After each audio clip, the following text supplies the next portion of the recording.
तथागत भगवान गौतम बुद्ध, महाराष्ट्र राजाचा आराध्य दैवत छत्रपती शिवाजी महाराज, त्याचबरोबर तुमच्या आमच्या नव्हे तर या देशातल्या प्रत्येक माणसाच्या जीवनाचे उद्धार करते महामानव बोधिसत्व डॉक्टर बाबासाहेब आंबेडकर यांच्या विचारांना प्रतिमाला त्रिवार वंदन करून पहिल्यांदा या इथे आज अनुसूचित जातीमधल्या बऱ्याचशा जातीचे प्रतिनिधी उपस्थित राहिले आणि एकीचं वातावरण दाखवलं. मला वाटतं बाबासाहेबांनंतर अशी एकी पहिल्यांदा झाली असेल. त्याबद्दल या सर्व उपस्थितांचं मी मनापासून धन्यवाद देतो.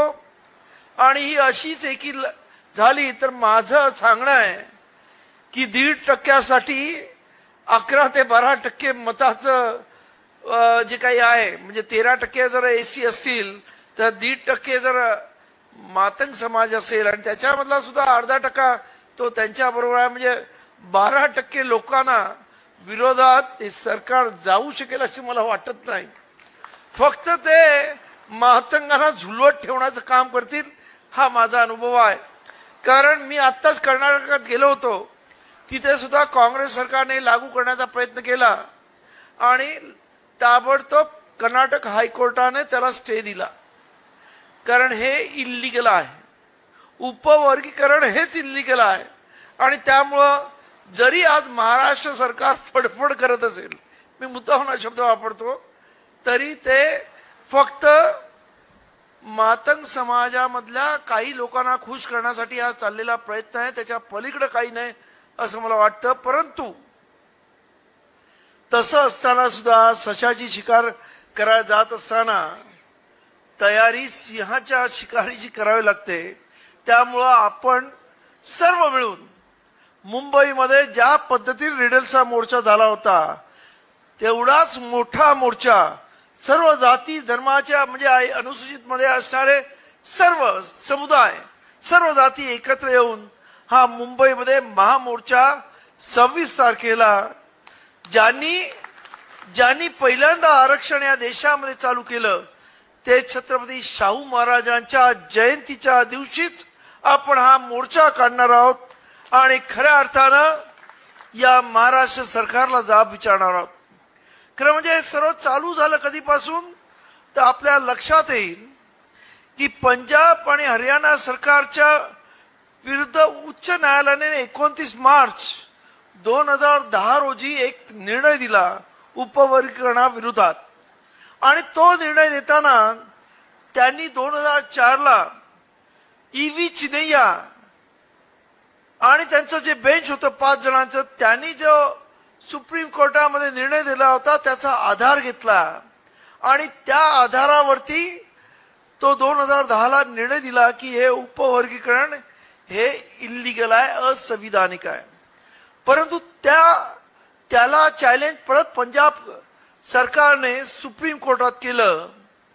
अनेक वर्ष हा पडला होता, म्हणजे 2010 नंतर हा संपूर्ण असाच पडलेला धुळीत पडलेलं हे होतं. परंतु मुद्दामून या इथं हा 2024ला जेव्हा आमच्या समाजाचे एक प्रतिनिधी सुप्रीम कोर्टात जज झाले तेव्हा हा जो ही केस होती ती वरती आणण्यात आली आणि मग 7 जणांच्या चंद्रचूड ज्याचे चीफ जस्टिस होते त्यावेळेस हा निर्णय घेण्यात आला आणि त्याच्यामध्ये 6-1 म्हणजे बेला त्रिवेदी ह्या त्या न्यायमूर्ती होत्या. त्यांनी विरोध केला की ते म्हणाले की पूर्वीच्या सुप्रीम कोर्टाच्या जे बेंचने जो निर्णय दिला तो मला मान्य आहे.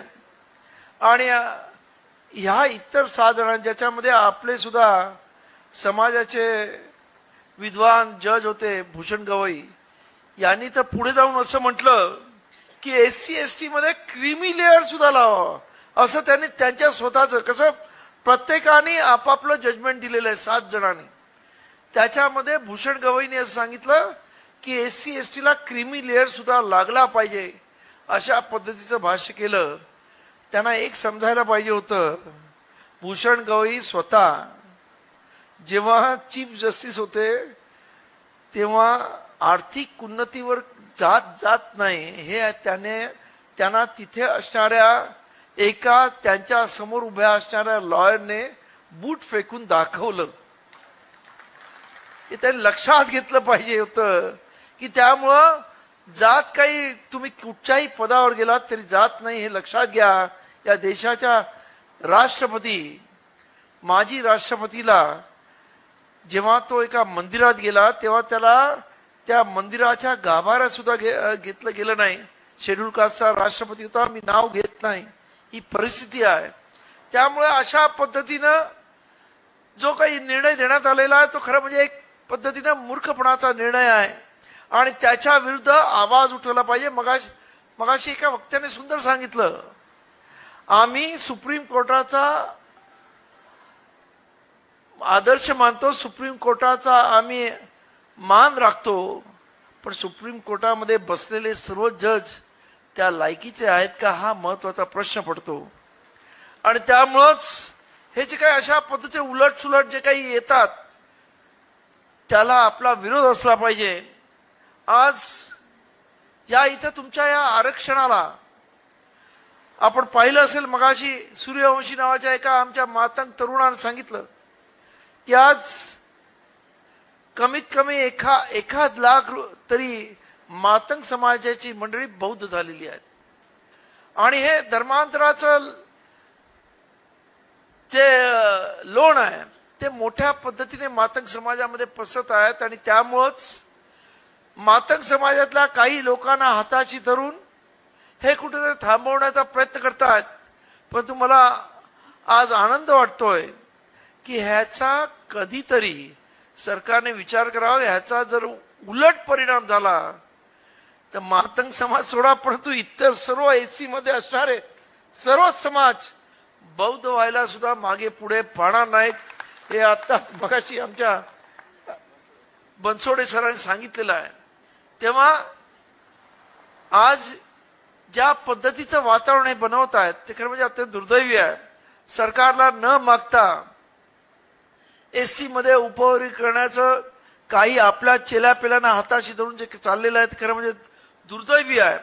आणि ज्या पद्धतीचा न्यायमूर्ती अनंत मनोहर बदर यांचं अहवाल आहे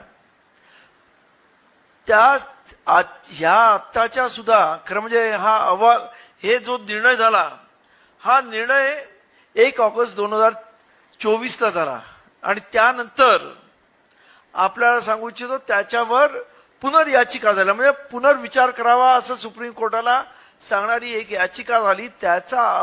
त्याचा निर्णय 16 ऑक्टोबर 2024 आला. पण त्याच्याच आधी 15 ऑक्टोबरला सरकार बदर कमिटी नेमते म्हणजे पुनर्विचार करणारा म्हणजे त्याच्या विरुद्ध पुनर्विचारानंतर जो आदेश 16 ऑक्टोबरला येतो. पण त्याच्या आधी महाराष्ट्र सरकार न्यायमूर्ती अनंत मनोहर बदर कमिटी लावते. म्हणजे मानसिकता कशी आहे सरकारची बघून घ्या की त्यांना काही करून हा उपवर्गीकरण करायचं आहे आणि त्यामुळं आपल्याला याच्यासाठी मोठा लढा द्यावा लागणार आहे. आज तुम्हाला असं वाटत असेल की उपवर्गीकरण झाल्याने काय फरक पडणार आहे, आम्ही शिकलेलो आहोत तर काय फरक, प्रचंड मोठा फरक पडणार आहे. असं समजा की कमीत कमी उपवर्गीकरण झालं आणि जर तुम्हाला 3-4% जरी रिझर्वेशन मिळालं तर तुम्हाला कदाचित सरकारमध्ये काम करणाऱ्या लोकांना रोस्टर आणि बिंदू नामावली थोडी बहुत माहीत असेल. त्यामध्ये जेव्हा रोस्टर तुमचं ओपन केलं एससीचं होईल त्याच्यामध्ये चर्मकार आणि आंबेडकरी समाजाला कमीत कमी 20 वर्ष नोकऱ्यांची आशा सुद्धा ठेवू नका. ही परिस्थिती आहे. जे सरकारी नोकरीमध्ये आहेत त्यांना हे समजतं.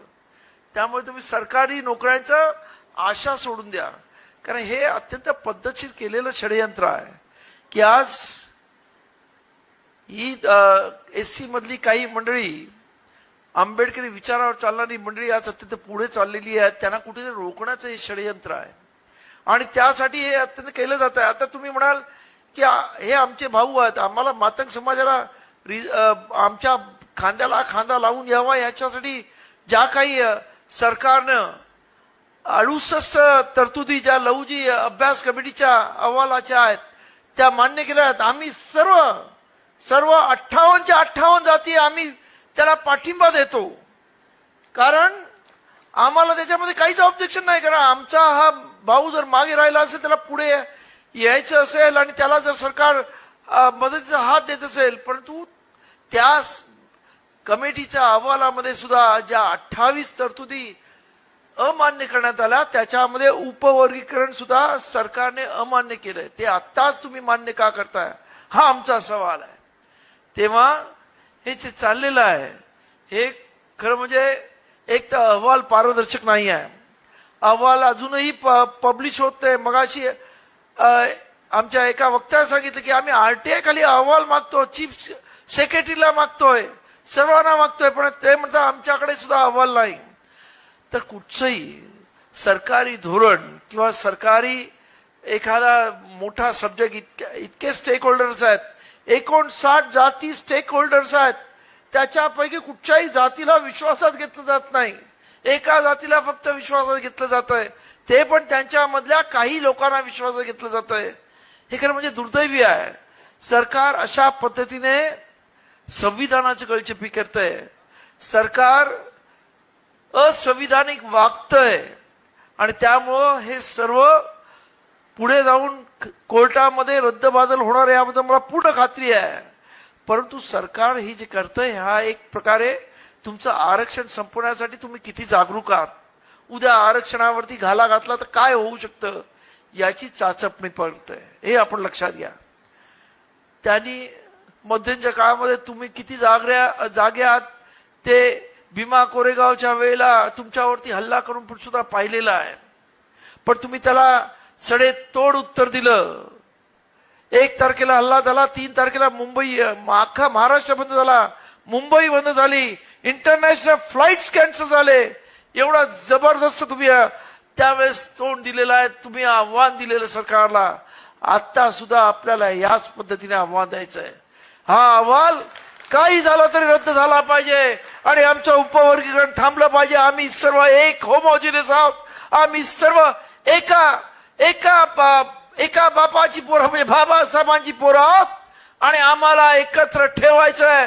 तुम्ही किती तुमचं आतापर्यंत मनसुबे असे असतील, बाबासाहेबांचं एक वाक्य सांगतो, तुम्हाला किती गुलाम आम्हाला ठेवायचं असेल परंतु आम्हाला गुलाम तुमचं राहायचं नाही, असं बाबासाहेब म्हणाले होते. आणि आज मी असं म्हणतो की तुम्हाला आम्हाला गुलाम बनायचं असेल परंतु आम्हाला तुमचं गुलाम बनायचं नाहीये. काही झालं तरी आम्ही हे उपवर्गीकरण होऊ देणार नाही.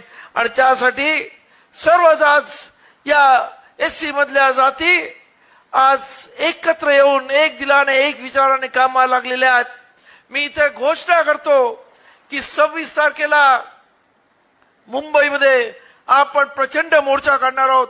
मुंबईमध्ये असणाऱ्या आंबेडकरी सर्व संघटना, मग ते भारतीय बौद्ध महासभा असेल, आमची कोकणामची असणारी बौद्ध जन पंचायत समिती असेल, इतर अनेक संघटना त्या अनेक दिवसापासून कामाला लागलेल्या आहेत या मोर्चाबद्दल. परंतु माझं आपल्या सर्व सांगणं आहे, मराठवाड्यातून जास्तीत जास्त लोक या मोर्चाला आली पाहिजेत, जेणेकरून रिडल सारखा भव्य मोर्चा या महाराष्ट्राच्या विधिमंडळावरती धडकला पाहिजे, जेणेकरून जे आज हे सरकार आहे, जे आज हे मनुवादी विचारसरणीचं सरकार आपल्या विरुद्ध षडयंत्र करताय, कपट कारस्थान करताय, त्यांना कळायला पाहिजे की आज हा संपूर्ण एसटी समाज जागृत आहे आणि ह्याला डिवचलं तर आमचं काही खरं नाही. अशा पद्धतीनं हा मोर्चा झाला पाहिजे, आपण लक्षात घ्या. आज या इथं आम्ही परिषद घेतली होती आणि त्यामुळे आम्ही कार्यकर्त्यांनीच यावं अशा पद्धत सूचना दिल्या होत्या. आज मला अत्यंत आनंद वाटतोय की प्रमुख कार्यकर्त्यांनी प्रत्येक जिल्ह्याच्या इथे आलेले आहेत आणि उपस्थिती लावलेली आहे. आज इथून जाल तेव्हा आज तुम्हाला विचाराचं इथे अमृत अनेक वक्त्यांनी पाजलेलं आहे. ते विचार घेऊन जाऊन सर्व एससी मधल्या समाजामध्ये आपण ते पसरवायचे आहेत. व्हॉट्सअपच्या माध्यमातून असेल, सोशल मीडियाच्या माध्यमातून असेल, किंवा आपले छोटे छोटे जे काही परिपत्रक असतील त्याच्यातून असेल, परंतु हा एससी समाजाला जागृत करणं अत्यंत गरजेचं आहे. की आज सुद्धा मगाशी मला काही मंडळी म्हणाली की साहेब अजूनही एससीचं जे रिॲक्शन पाहिजे तेवढं येत नाही. त्यामुळं प्रत्येक गावखेड्यामध्ये, तालुक्यावर, जिल्ह्यावरती सभा आंदोलन करून लोकांमध्ये जागृती आणा की ह्या देशामधले सरकार परत एकदा तुम्हाला गुलाम बनून पाहत आहे, तुमचं आरक्षण संपू पाहत आहे आणि त्याच्यासाठी लढ्याला तयार राहा. आणि याचसाठी म्हणून आज हा संभाजीनगरमध्ये म्हणजे पूर्वीच्या औरंगाबाद मध्ये आपण हा कार्यक्रम घेतला. काय या इकडची माणसं लढाऊ आहेत. 14 वर्ष नामांतरासाठी लढा दिला. आमचा मातंग समाजाचा भीमसैनिक पोचीराम कांबळे जय भीम करत शहीद झाला बाबासाहेब आंबेडकरांच्या नावासाठी. हे ऐक्य आम्हाला टिकवायचं आहे. या एससी मधले कोणी किती प्रयत्न केले तरी एससीचं ऐक्य अभेद्य राहिलं पाहिजे ही आमची सर्वांची इच्छा आहे. आणि त्याला कुठेतरी आपण पाहिलं असेल की हा का करतायत. जर तुम्हाला जोपर्यंत ते तोडणार फोडणार नाही तोपर्यंत तुमच्यावरती अन्याय अत्याचार जास्त पद्धती करू शकत नाहीत. कारण लगेच बौद्ध वेगळा झाला, इतर वेगवेगळ्या जाती वेगळ्या झाल्या की मग तुमच्यावरती वेगळ्या प्रकारे अन्याय अत्याचार करता येईल. तुमच्या प्रमोशन देणार नाही, तुमच्या नोकऱ्यांमध्ये तुमच्यावरती अन्याय अत्याचार करू शकतील. हे कुठेतरी थांबवायचं असेल तर आपण सर्व एकसंघ असायला पाहिजे. आमच्या माता भगिनी आज सुद्धा आम्ही एकसंघ असताना अन्याय होतात. काय मागच्याच आठवड्यामध्ये उमेश दळवी नावाचा आमच्या मातक समाजाचा आमचा तरुण त्याला अत्यंत घृणास्पद पद्धतीनं त्याला संपवलं, त्याचा अत्यंत वाईट पद्धतीने खून केला. एकही बडबडणारा मातंग समाजाचा कार्यकर्ता गेला नाही. आमचे बीड गावाचे आमचे ते बीड मधले बीडचे अध्यक्ष तिथे गेले, त्यांचे सर्व कार्यकर्त्यांसहित. त्याने एसपीला मला फोन लावून दिला, त्याने सोशल वेलफेअर ऑफिसरला मला फोन लावून दिला. सोशल वेलफेअर ऑफिसरला इन्स्ट्रक्शन दिल्या. त्याने सांगितलं साहेब अॅट्रॉसिटी ऍक्ट खाली या काय गुन्हा झालेला आहे, 4,12,000 रुपये चेक आम्ही तयार केलेला आहे. त्याच्या बायकोला आम्ही नोकरी देणार आहोत आणि ते अत्यंत पत्र्याच्या घरामध्ये राहतात. सोशल वेलफेअर डिपार्टमेंट सर्वे आम्ही त्याला घरकुल मिळवून देणार आहोत. अशा पद्धतीने जेव्हा अन्याय होतो तेव्हा आंबेडकरी समाज या सर्वांच्या पाठीमागे असतोय, लक्षात घ्या. आणि हेच यांना कुठेतरी खुपतंय. आणि म्हणून आपल्या सर्वांची अभेद्य एकजूट ही आई काळाची गरज आहे, लक्षात घ्या. आणि त्यासाठी आपल्या सर्वांना एकत्र पद्धतीने लढायचं आहे. आणि हे जर अशा पद्धतीने उपवर्गीकरण करण्यात यशस्वी झाले तर आज आमचा मातंग भाऊ शिक्षणामध्ये प्रचंड मागे आहे.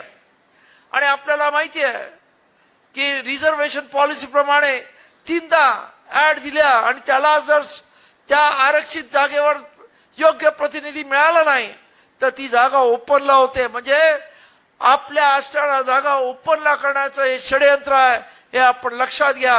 आणि त्यामुळं हे षडयंत्र हाणून पाडण्यासाठी सर्वांनी एकत्र येऊन एक दिलाने एक विचाराने कामाला लागूया एवढंच आपल्याला आवाहन करतो. बराच वेळा आपण थांबलेला आहात, जवळपास 10:30 झालेले आहेत. अनेक विषयावरती बोलण्यासारखं होतं, परंतु इथे अनेक वक्त्यांनी चांगल्या पद्धतीने मार्गदर्शन केलं. त्या सर्व जाती धर्माच्या आणि वक्त्यांना मी मनापासून धन्यवाद देतो. आणि या इथे तुम्ही सुद्धा खरे बाबासाहेब आंबेडकरांचे अनुयायी आहात. तुमच्यावरती आलेल्या संकटाची चाहूल लागून आपण हे विचार ग्रहण केलेत ते आपण लोकांपर्यंत पोचवाल ही अपेक्षा ठेवून मी माझ्या वाणीला विराम देतो. जय भीम, जय संविधान.